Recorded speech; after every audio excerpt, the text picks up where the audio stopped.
الله من الشيطان الرجيم بسم الله الرحمن الرحيم الحمد لله رب العالمين الرحمن الرحيم مالك يوم الدين إياك نعبد وإياك نستعين اهدنا الصراط المستقيم صراط الذين أنعمت عليهم غير المغضوب عليهم ولا الضالين।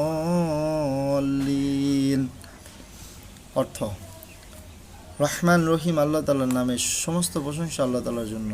তিনি সৃষ্টিকুলের মালিক, তিনি পরম দয়ালু, অতি মেহেরবান, তিনি বিচার দিনের মালিক। হে প্রভু, আমরা তোমারই বন্দেগী করি এবং তোমারই সাহায্য চাই। তুমি আমাদের সরল ও অবিচল পথটি দেখিয়ে দাও, তাদের পথ যাদের উপর তুমি অনুগ্রহ করেছ, তাদের পথ নয় যাদের উপর অভিশাপ দেওয়া হয়েছে, এবং তাদের পথও নয় যারা পথভ্রষ্ট হয়ে গেছে।